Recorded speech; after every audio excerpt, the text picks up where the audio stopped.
Pelo que consta aqui para mim, tá tudo tranquilo. Por aí, vocês conseguem? Oi, tudo bem? Fabiane, boa noite. Sempre esse retorno de vocês, poder abrir os trabalhos, né, para saber se está tudo ok, porque nem sempre as coisas funcionam assim da melhor maneira, mas a gente vai ajustando, tá? Espero que estejam todas e todos muito bem, dentro do, né, esse estado de coisas aí que a gente está vivendo. E vamos lá, né? O que nos interessa, né? Aqui é seguir com a nossa preparação. Afinal de contas, o que acontece? O Enem está aí, o vestibular está aí, independentemente do que vai passar, do que vai acontecer, né? A gente sabe que esses desafios estão colocados para vocês.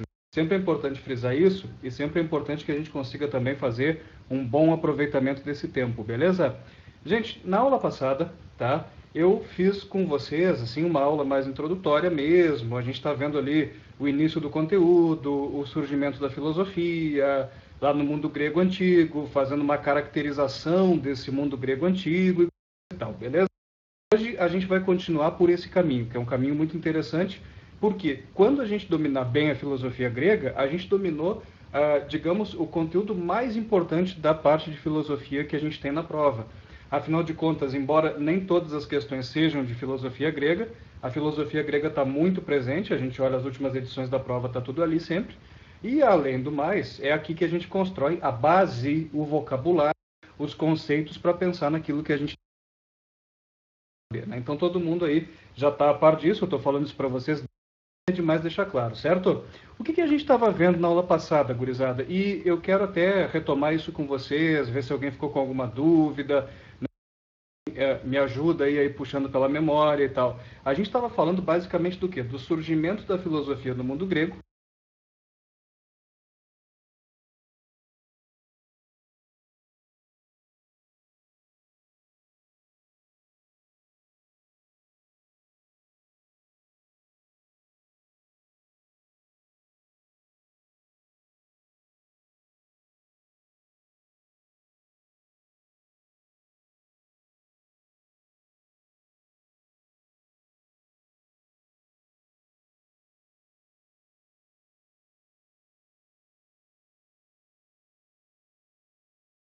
Oi, gente, me escutam? Retornei aqui, tá? Eu entrei com o meu login, não entrei com o de professor, entrei com o meu pessoal. Porque esse login de professor, de vez em quando acontece esse tipo de coisa, e quando eu entro com o meu pessoal, segura mais tempo aqui. Então, se vocês conseguem me ver e ouvir, para mim tá tudo, tá tudo ótimo, desculpe, tá tudo tranquilo, tá? A gente vai se adequando, né? Vamos tendo paciência com essas coisas, tá? Então, eu dizia para vocês, a gente estava vendo lá uma parte bem inicial do conteúdo, obrigado Fabiane, obrigado Sofia pelo retorno, uma parte bem inicial do conteúdo que é fundamental para vocês, né? É a base em cima da qual a gente constrói tudo o resto. A gente não começa a casa pelo telhado, a gente começa a construir pelo alicerce, pela fundação. E a filosofia grega é a fundação e digamos que ela já é boa parte das paredes dessa casa, se a casa a gente entende como sendo o conhecimento de filosofia que vocês têm que construir, certo? E aí a gente vai chegando depois ao acabamento, à decoração, vamos chegando ao telhadinho, né, lá em cima e tal, ao longo do ano, quando a gente for avançando para outros conteúdos, certo? O que a gente estava vendo, gurizada? Primeiro que a filosofia surge no mundo grego porque os gregos reuniram uma série de condições para isso que foram muito favoráveis. Então, isso diferenciou os gregos de outras civilizações e tal. Dentre essas condições, a gente coloca condições históricas, como o alto desenvolvimento comercial da civilização grega. Então, fez com que o povo grego fosse um povo muito mais aberto ao diálogo, muito mais aberto ao debate, à troca, ao intercâmbio, o intercâmbio que não é só de mercadorias e acaba sendo também o intercâmbio de ideias, né, entre as diferentes cidades e estados que compunham aquilo que a gente conhece como sendo o mundo grego, né, como sendo principalmente ali o que a gente denomina de Magna Grécia hoje, né, hoje em dia. Até no livro de vocês, na página 2 da parte de filosofia, tem um mapinha ali mostrando, né, o que era o foco principal do mundo grego dessa época. Então, depois vocês olham, tá pegando parte da Turquia, era a Jônia, pegando a Península Itálica também, pegando a Grécia, né, propriamente dita nos dias de hoje, enfim, tá? E a gente sabe que os gregos também tinham condições culturais que possibilitaram que a filosofia surgisse lá, principalmente essa condição aqui, ó, o antropocentrismo. O antropocentrismo, certo? Isso é só para a gente relembrar, né? Os gregos foram a primeira civilização antropocêntrica que a gente tem notícia, uma civilização que valorizava muito mais o humano, né? Muito mais do que o divino, o humano era muito valorizado ali no mundo grego, e é justamente numa civilização com tais características que a filosofia pode surgir. É justamente uma civilização assim que vai ter mais condições, sobretudo aqui nesse caso no plano da cultura, de romper com as explicações míticas e religiosas e etc., que até então eram as dominantes, que até então eram as hegemônicas, e aí o que acaba acontecendo? Surge então a filosofia como uma maneira, como uma modalidade nova de buscar o conhecimento, tá? Lembrando, gente, a filosofia é apenas mais uma dentre as formas de conhecimento que o ser humano vem elaborando, tá?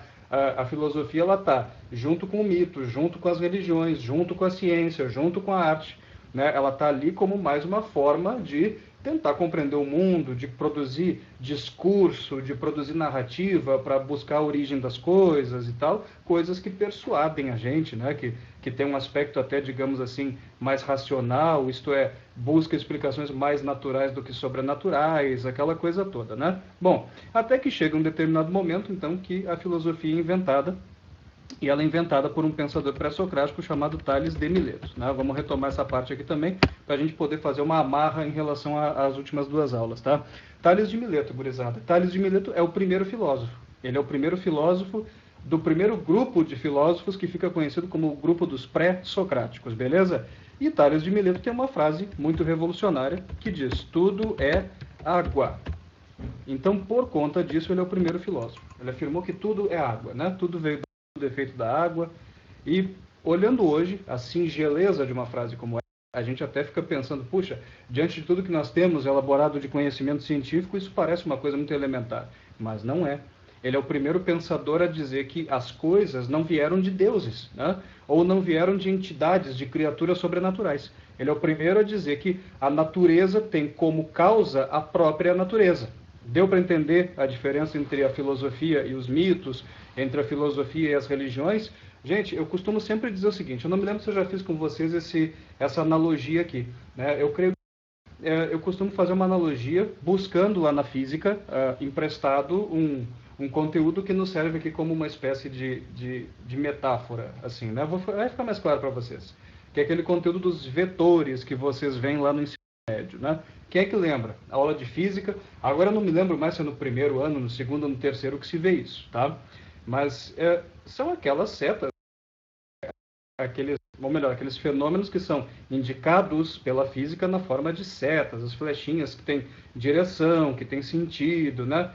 E etc. Então, eu costumo dizer o seguinte, ó, quando Tales de Mileto disse que tudo é água, ele cria a filosofia, ele cria uma nova maneira de tentar entender o mundo, e ele está fazendo uma espécie de inversão de vetor.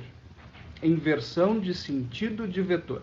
Quem é que gosta de física? É bom em física, é boa em física, né? Tem sempre alguém que é mais voltado para as ciências da natureza, então, de repente, as pessoas que gostam mais até se identificam mais com essa metáfora, tá, gente? Quando a gente tem explicações míticas, mitológicas, religiosas, essas explicações, em geral, elas podem ser representadas como um vetor assim, ó. Um vetor que vem de cima para baixo, né? Que vem de fora para dentro, né? Um vetor que vem nessa direção e nesse sentido. Por quê?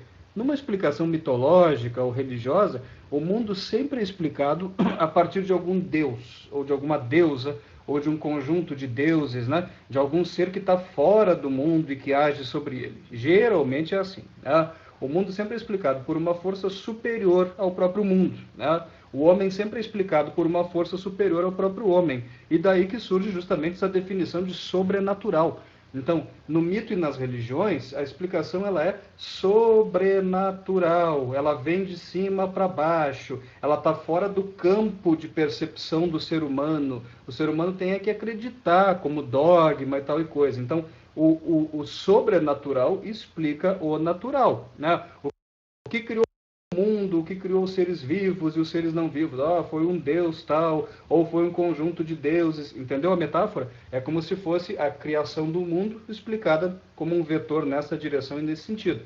Quando Tales de Mileto diz, não, na verdade tudo é água, tudo veio da água, o que acontece? Ele inverte o sentido desse vetor. A direção continua a mesma, me corrijam se eu estiver errado, quem sabe um pouquinho mais de física aí, né? A direção continua a mesma, mas ele muda o sentido. Quando Tales de Mileto diz tudo é água, ele passa a explicar o mundo de baixo para cima. Ele passa a explicar o mundo de dentro para fora.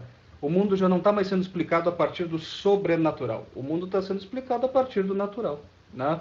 O mundo está sendo explicado a partir dele próprio. A natureza está sendo explicada a partir de um elemento da própria natureza. Eu acho que esse é o ponto mais fundamental para vocês aqui, tá? Entender que tipo de ruptura, digamos assim, a filosofia estabelece. E aí, Tales de Mileto, então, é o primeiro pensador daquele conjunto que nós chamamos de pré-socráticos, tá, gurizada? Que são os primeiros filósofos, tá? Não vou mais, por falar em água, né, e Tales, não vou mais chover muito no molhado aqui, conjunto dos pré-socráticos, que são chamados assim, vocês lembram? Não necessariamente porque vieram antes de Sócrates no tempo, também é um pouco por isso. A maioria dos pré-socráticos, de fato, é mais velha do que Sócrates, né? Mas também porque o pensamento pré-socrático é um pensamento bem diferente daquilo que Sócrates vai fazer mais tarde em termos de filosofia, tá? Porque os pré-socráticos, gurizada, o pensamento deles, anota essas palavrinhas, se traduz por uma cosmologia, certo? Então o pensamento deles é cosmologia, cosmológico. O que isso significa? Logia, estudo, né? E cosmos, universo, né? A gente olha para o universo, pensa no universo, né? Então o pensamento deles é muito próximo daquilo que hoje a gente tem na astronomia, a gente tem na física, a gente tem na química. Digamos que se os pré-socráticos fossem pensadores dos dias de hoje, eles seriam cobrados na prova de ciências da natureza e suas tecnologias, tá? Então, o pensamento deles não era um pensamento humanístico. Eles não tratavam de questões de moral, de ética, de política. A filosofia deles não tinha humanas, né, digamos assim. Isso vai começar a acontecer a partir de Sócrates. Sócrates é o filósofo que toma o homem como objeto principal da filosofia, e a partir daí a filosofia passa a ser uma coisa mais parecida com ciências humanas e suas tecnologias. Mas isso é depois. Aqui nos primeiros movimentos da filosofia, no período pré-socrático, o universo é o objeto, a natureza é o objeto de estudo desses primeiros filósofos, desses primeiros pensadores gregos, tá bom? Acho que essa parte também tem que ficar bem clara para vocês. É cosmologia, e eles são chamados também de filósofos da natureza. Então, quem não pegou papel e lápis, tá? Ou papel e caneta, dá uma corridinha aí, pega, né, para anotar algumas coisas. Filósofos da natureza, tá? Isso aqui só para retomar é uma coisa bem basiquinha, tá? Filósofos da natureza. Natureza, gurizada, que em grego se fala como mesmo? Physis. P-H-Y-S-I-S. Physis. Estou colocando aqui. Ah, daí que vem física, fisiologia humana, né? Quem vai para a área da saúde vai ter disciplina disso na faculdade, quem vai para a educação física, né? Na fisiologia, é daí que vem necessidades fisiológicas, vem de physis, que é natureza. Então, eles são cosmólogos, ou seja, pensadores do universo, eles são pensadores da natureza, eles basicamente querem saber o seguinte: do que é que o mundo é feito? Essa é a pergunta básica do pensamento pré-socrático. Eles querem saber do que o mundo é feito, mas não mais como faziam os intelectuais do mito ou da religião. Porque esses intelectuais, quando se perguntavam do que o mundo é feito, eles geralmente respondiam: é porque tem o Deus tal que criou tudo e não sei o que lá. Não, eles querem saber do que o mundo é feito do ponto de vista do próprio mundo, do ponto de vista da própria natureza. Eles olham para a natureza e fazem como Tales de Mileto, que é o primeiro deles, fez. De tudo isso que eu estou vendo aqui no mundo natural, o que veio primeiro? O que veio primeiro? O ar, o fogo, a terra, né? O homem, a árvore, o que veio primeiro? E aí Tales se dá conta, é a água. Porque onde quer que haja vida é porque existe água, né? Então ele coloca as coisas numa relação causal também. Gente, isso é bem importante, tá? Só para lembrar que ao inventar a filosofia nesses moldes, os pré-socráticos também estão inventando aquilo que a gente chama de ciência, né? Porque eles também estão partindo da observação dos fenômenos, eles também estão colocando os fenômenos em ordem de causa e efeito, e basicamente é o tipo de coisa que a ciência faz até hoje, né? Quando Tales diz que tudo veio da água, ele não estava lá só de olhos fechados para o mundo e pensando, do que será que o mundo é feito?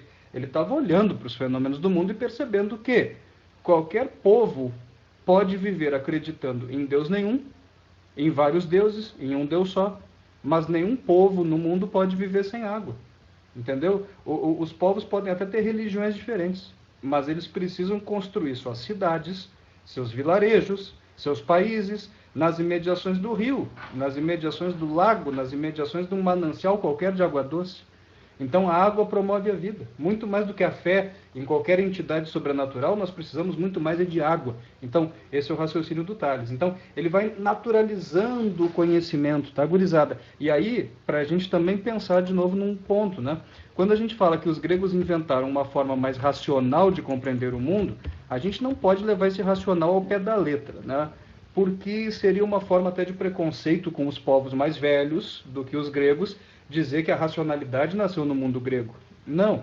Quando a gente pensa no Egito Antigo, era um povo altamente racional. Quando a gente pensa nos povos da Mesopotâmia, eram povos altamente racionais, né? As civilizações que ali viveram, naquela região entre os rios Tigre e Eufrates, né? As primeiras civilizações do mundo e tudo mais, beleza. Quando a gente pensa em povos mais velhos do que os gregos, a racionalidade estava presente. A gente costuma dizer que os gregos inventaram a razão, que a filosofia às vezes é até chamada de milagre, né? O nascimento da filosofia como um milagre grego. Essa expressão é uma expressão meio canalha. Primeiro porque, se é filosófico, se é uma explicação que busca naturalizar a compreensão do mundo, não é milagre nenhum, entendeu? Em segundo lugar, isso pode estimular um certo preconceito, né? Os gregos, é um eurocentrismo dizer que a racionalidade do mundo nasceu com os gregos. Na verdade, os gregos são os primeiros a procurar o conhecimento de maneira laica, assim mais desassociado da religião. Os egípcios, que são 3.000 anos mais velhos do que os gregos, sabiam cada órgão do corpo humano e para que servia. E sabiam muito bem. Só que eles associavam alguma divindade a cada órgão. Então, isso é considerado aos olhos da cultura ocidental de hoje um conhecimento meio impuro. Tá, gente? Tem que tomar muito cuidado. Nem todo povo religioso, nem todo conhecimento que vem de uma fonte teológica é irracional. Né? E eu não sou religioso, eu não estou falando isso por ser religioso. Né? Estou falando isso simplesmente para a gente não cair na asneira de daqui a pouco tu vai olhar pensamento medieval, filosofia medieval. Pô, tu pega um São Tomás de Aquino, que escreveu uma Suma Teológica, que é uma coisa dificílima de ler. Não dá para dizer que um cara desse é burro porque justificava a existência do mundo a partir de um Deus no qual ele acreditava, gente. Até de mais a mais. Ninguém nunca provou que Deus existe, mas também não provaram que não. Então, é por isso que eu digo para vocês, as formas de conhecimento, aquelas, mito, religião, filosofia, ciência, todas elas coexistem.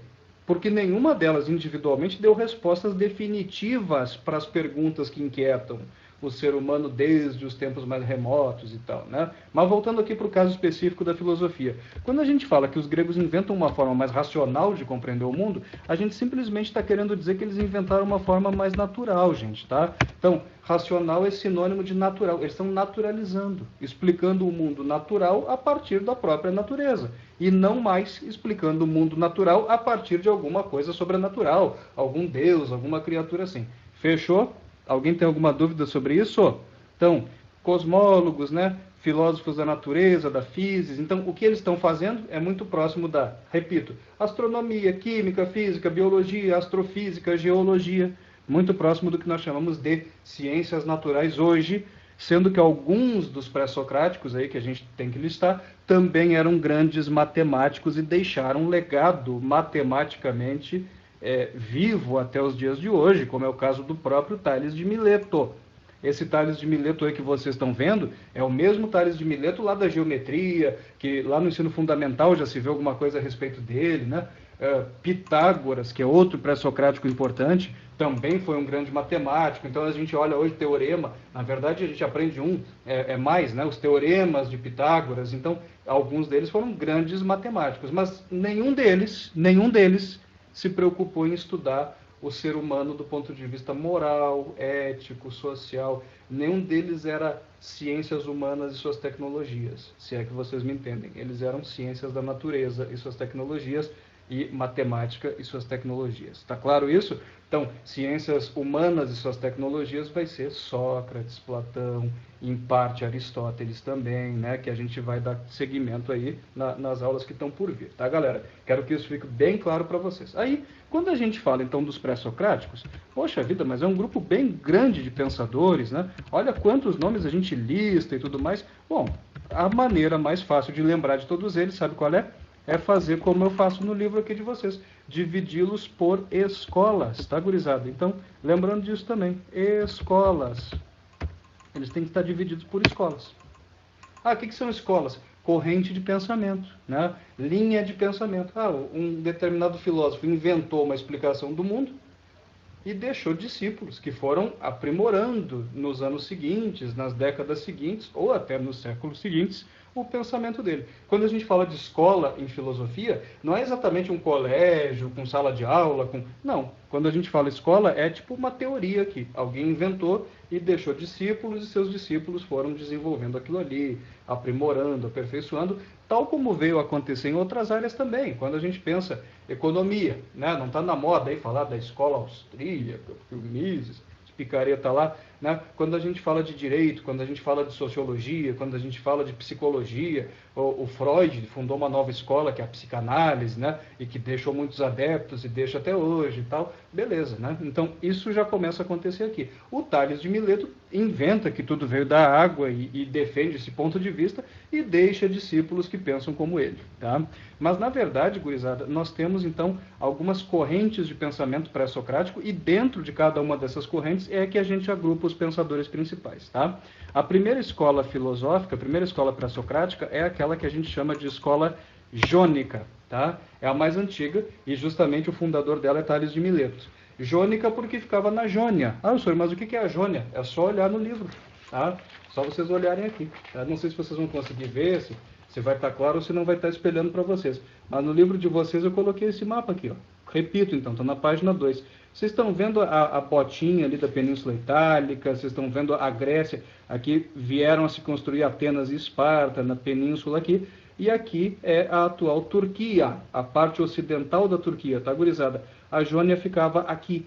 A Jônia era uma colônia grega fundada a partir da primeira diáspora. Aí vocês perguntem lá para o prof de História, relembrem das aulas, né? Houve uma primeira diáspora grega, a gregaiada se espalhou, quer dizer, saiu aqui da península e se espalhou por boa parte do Mediterrâneo, da costa do Mediterrâneo, e veio a fundar colônias, e dentro dessas colônias cidades.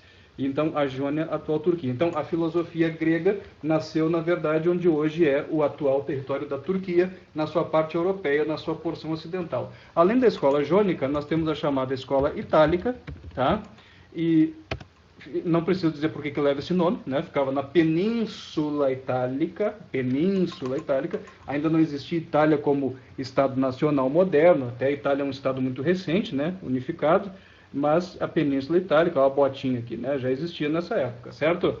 Além da escola itálica, gurizada, a gente tem a escola eleática, tá? Que ficava em Eleia, também na Península Itálica, né? Aqui vai aparecer Eleia, né? nesse cantinho aqui. Deixa eu melhorar a imagem para vocês, né? Então, aqui nesse mapinha que eu coloquei, está apontando as principais cidades. Aqui é Eleia também, né? E a gente vai ter, além da escola itálica e eleática, a gente vai ter a chamada escola da pluralidade, que também ficava na península, não na península, tá? Ficava na atual Sicília, tá? Agrigento, né? Escola de Agrigento, né? De Empédocles, que é o criador dessa escola, ficava na Sicília, que a gente tem o mapa da Itália como se fosse uma botinha, né? E aquele negócio que a botinha está chutando ali é a Sicília, né? Meus ancestrais vieram de lá, boa parte deles. Não sei se alguém aí tem alguma ascendência siciliana e tal coisa, né? Então, boa parte dos colonos italianos que vieram para o Brasil vieram daqui, né? Do sul da Itália e da Sicília, né? E essa escola da pluralidade, prestem bem atenção numa coisa que eu vou falar agora, tá? Bem atenção mesmo. Essa escola da pluralidade, gurizada, ela pode se dividir em mais uma escola, né?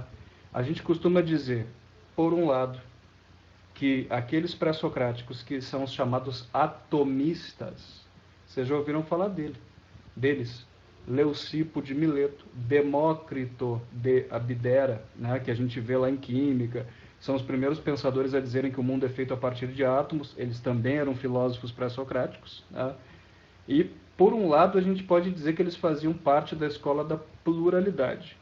Por outro lado, tem gente que prefere dizer que eles tinham uma escola sua, né? Que O atomismo é uma escola à parte, né? Diferente já da pluralidade. Então, os atomistas podem estar subentendidos na escola da pluralidade, tá? Ou eles podem ter a sua escola própria, depende do ponto de vista, e nesse caso a gente teria mais uma escola aqui, que é a escola atomista.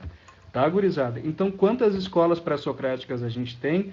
A gente tem entre 4 e 5 grandes vertentes, né? Grandes correntes de pensamento pré-socrático, que até podem concordar, que podem divergir, né? E dentro de cada uma dessas escolas a gente vai ter uma gama de pensadores importantes. Então, primeiro a gente pensa na escola e depois agrupa os pensadores ali dentro, certo? E aí quando a gente pensa na escola jônica, a gente está falando de Tales de Mileto, né?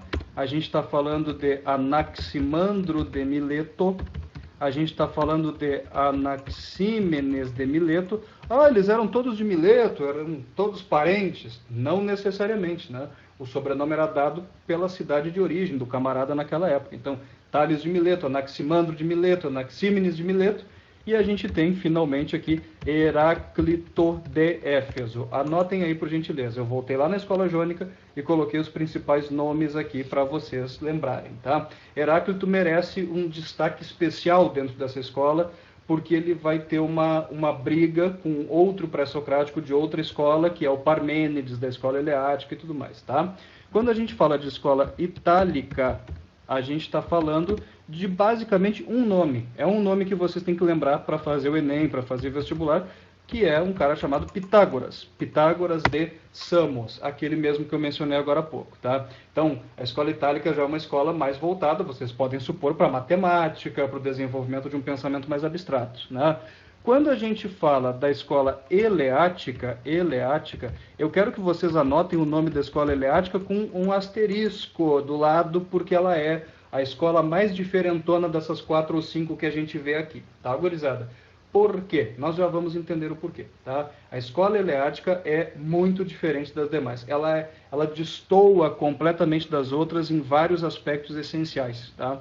A escola eleática, gurizada, tem como principais representantes Parmênides, né, que é o que vai conflitar com Heráclito, ali da escola jônica, e Zenão de Eleia. Tá? Zenão de Eleia. Eu estou colocando Zenão de Eleia porque tem um outro Zenão que vai aparecer mais tarde, lá na filosofia helenística, que é o Zenão de Sítio, tá? Lá do estoicismo e tudo mais. Tá? Então, Zenão de Eleia. Então tem esses dois. Quando a gente fala de escola da pluralidade, a gente está falando basicamente de um nome também, tá, gurizada? Empédocles.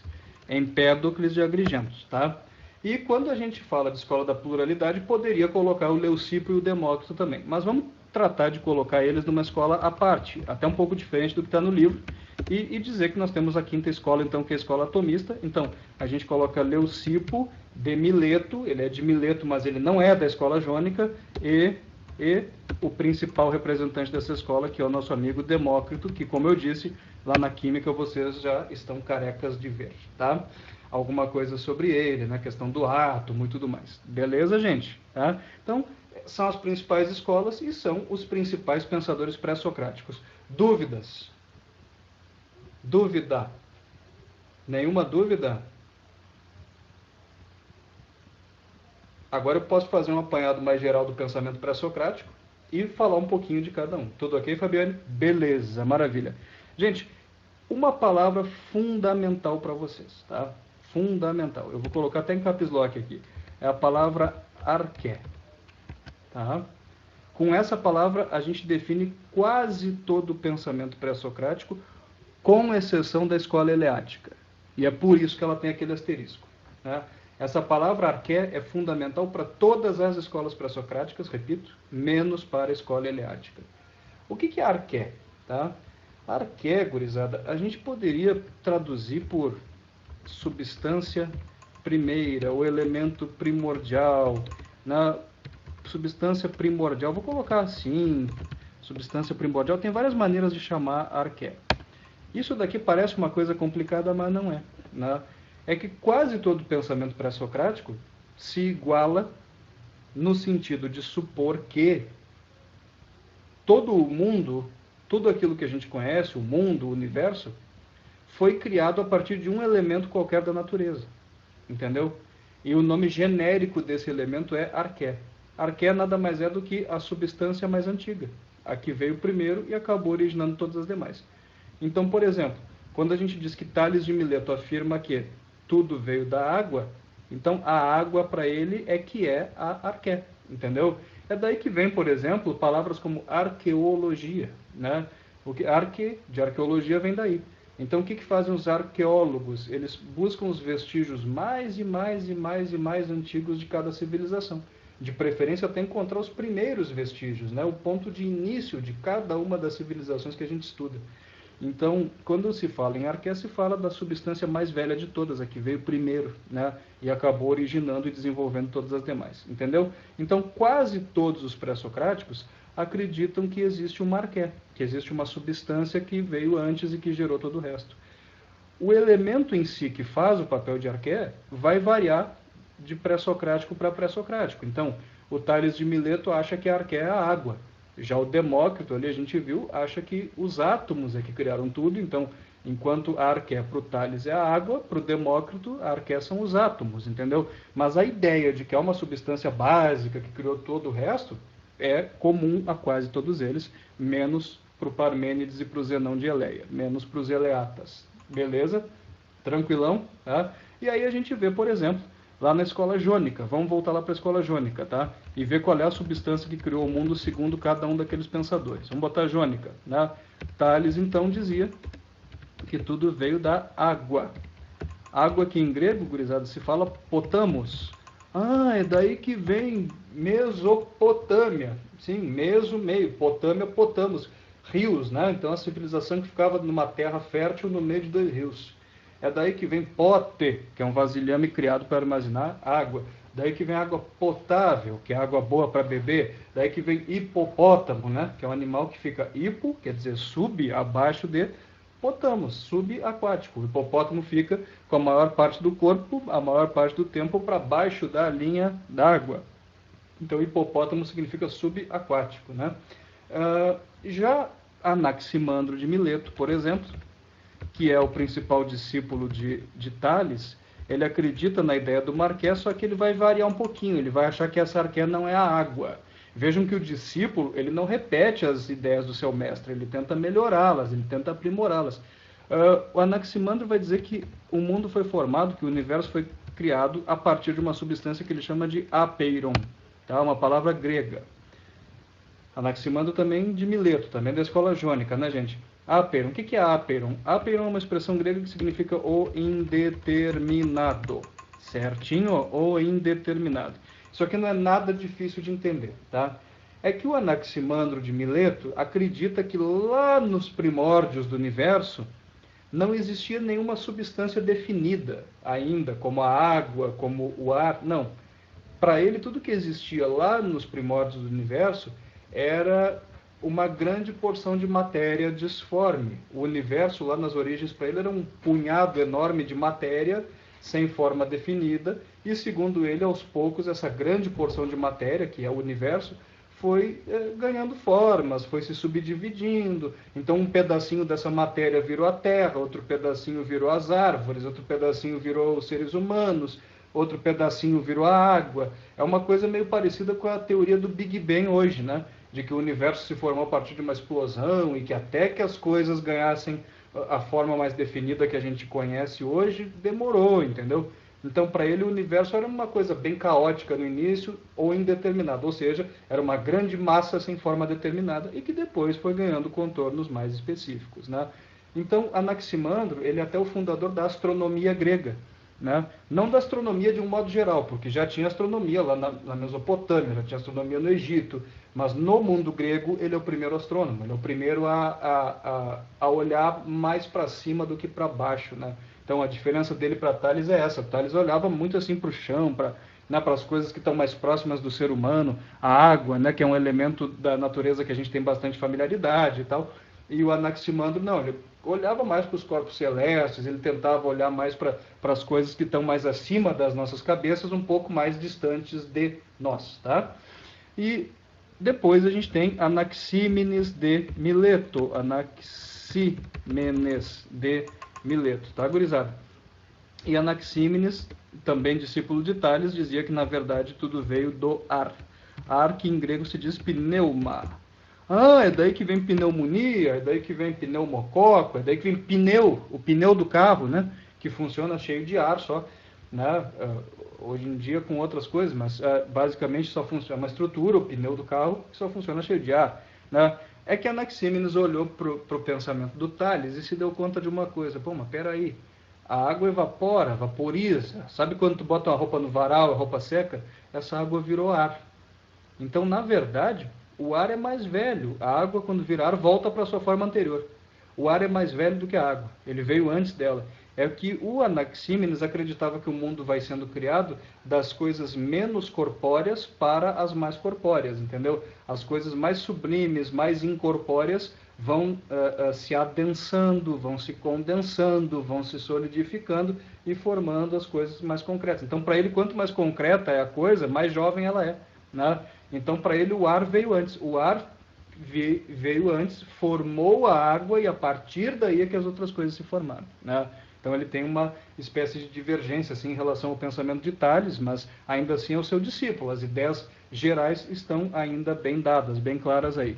E por fim a gente tem Heráclito de Éfeso, né? Não é de Mileto, mas é da escola jônica, porque Éfeso era uma outra cidade, como vocês podem ver no mapinha de vocês ali, né? Éfeso, gurizada, é uma outra cidade que também ficava ali na Jônia, né, na atual Turquia.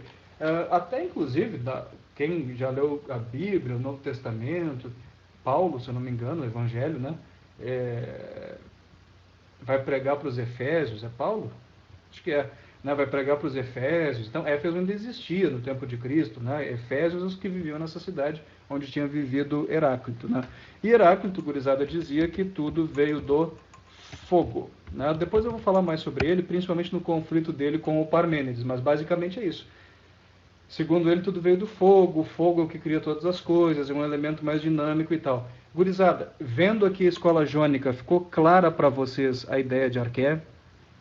Ficou claro o que isso significa? Arqué significa a convicção pré-socrática de que tem um elemento da natureza que veio antes de todos os demais e que inclusive serviu como matriz para todos os demais. Serviu como criador de todos os demais, né?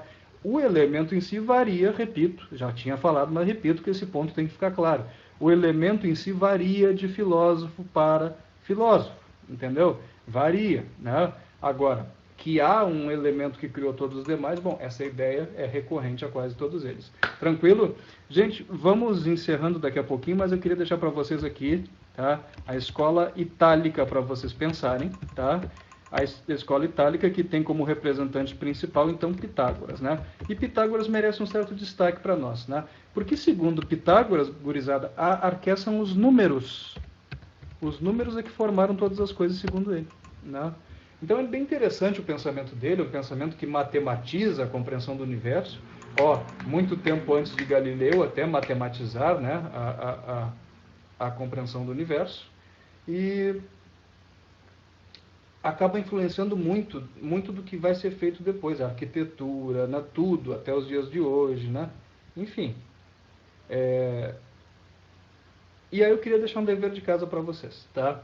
Vocês vão entrar no YouTube, vocês vão olhar um desenho animado da Disney, que eu vou colocar aqui, chama-se Donald no País da Matemática. Tranquilo? Vou colocar para vocês aqui, tá? Donald no País da Matemática. É matemática mesmo, é um trocadilho. É um desenho da Disney, um desenho lá da década de 50 e tal, tá? Mas que eu acho que vocês vão gostar um bocado. Certo, gurizada? Eu vou ficando por aqui por hoje, tá? E quero que vocês se cuidem, estudem, foquem. Nós seguimos juntos, independentemente do que venha acontecer. Nós, aqui do Objetivo, estamos juntos com vocês, fazendo todo o possível e até o impossível, às vezes, para que vocês aprimorem cada vez mais o conhecimento, construam cada vez mais saber, para que quando chegar finalmente o momento de vocês fazerem a prova, vocês estarem em condições de fazer isso, e vocês vão estar, tenho certeza absoluta. Certo? Foi um prazer estar com vocês mais uma vez. Uma excelente semana para todo mundo e Na segunda-feira que vem a gente se vê e eu continuo aqui do Pitágoras, a gente encerra esse pensamento pré-socrático, que já vimos bastante coisa, e já entramos no pensamento de Sócrates, que a partir daí tem bastante coisa para a gente ver. Tá, gente? Fechou? Então tá, valeu, se cuidem. Boa noite. Boa noite, gente. Boa noite, Clara, Fabiane. Boa noite para todo o resto do pessoal que tá aí, tá bom? Valeu, tchau, tchau.